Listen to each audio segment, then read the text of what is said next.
Hello and welcome to yet another video of Cornerstones of Math. Some of you might have heard of Stirling's approximation. It is a method of approximating a factorial of very large number. More specifically, ln n factorial is approximately equal to n ln n minus n when n is very large. Now, this may be perhaps the most famous way to present Stirling's approximation, but it is not the only way. For example, if we remove logarithms, the same formula can be rearranged into n factorial is approximately equal to n over e to the power of n. Therefore, Stirling's approximation can be interpreted as this. N factorial is obviously much smaller than the nth power of n. However, if we compensate that by dividing n with constant e, then its nth power is very close to n factorial. Moreover, if we move all n terms to the left-hand side and leave only constants on the right-hand side, we obtain n factorial over n to the power of n raised to the power of 1 over n is approximately equal to 1 over e. This can be also written in a limit expression. The limit of n factorial over n to the power of n raised to the power of 1 over n must converge to 1 over e as n goes to infinity. Now, if we want to formally derive the Stirling's approximation, then we must elegantly demonstrate where all these expressions come from. But that's a topic too interesting to cover in a single video, so I'll leave it as a future video. In this video, all I want to do is to simply verify this limit. That is, to calculate the limit on the left-hand side to show that the value of the limit is indeed 1 over e. So we want to verify this limit. By the way, this is one of the classic examples of 0 to the power of 0 type limit. First, let this part be an.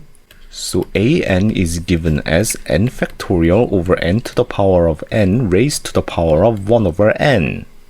Obviously, we want to find the limit of an, but because that is obviously not easy, we must consider the limit of ln an.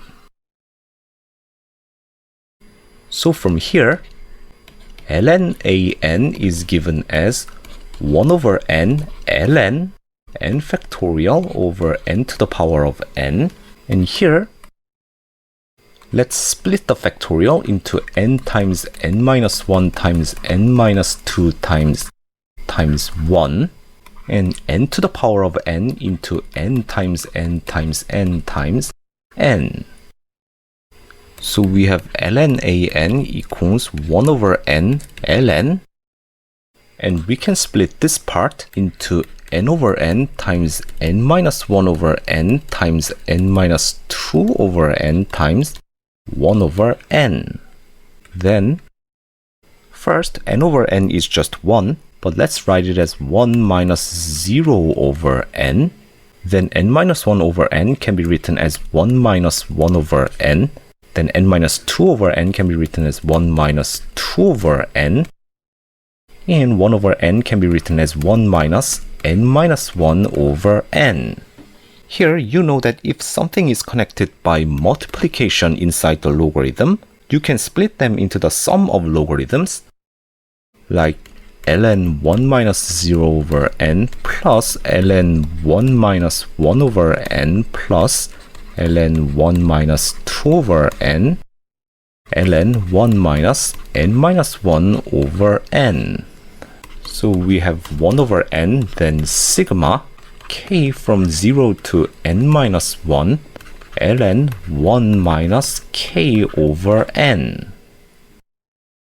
So the limit of ln an equals the limit of this.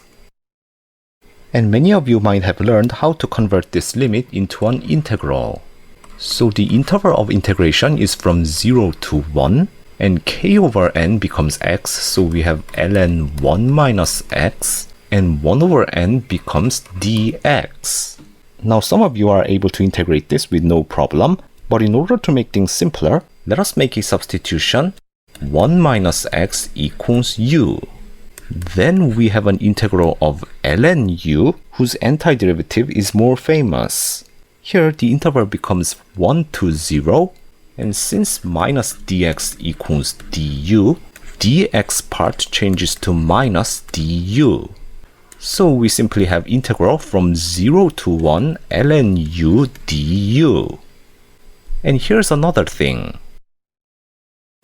This is an improper integral because the graph of ln u blows to negative infinity as u approaches 0. Therefore, it should be calculated by using the limit integral from c to 1 ln u du, and then c approaches 0 from the right. So we have limit c approaches 0, and the antiderivative of ln u is u ln u minus u. So we have limit, and if you calculate this, you can easily obtain c minus 1 minus c ln c. Here, this c minus 1 part simply approaches negative 1 as c approaches 0. So we have negative 1 minus, and for this part, we have to write it as ln c divided by 1 over c. Here we have to use the L'Hopital's rule, which gives derivative of ln c, so 1 over c, and derivative of 1 over c, so minus 1 over c squared. And you can easily notice that the second part simply approaches 0, so we have negative 1. So the limit of ln an is negative 1, meaning that the limit of an is 1 over e, which is the desired result.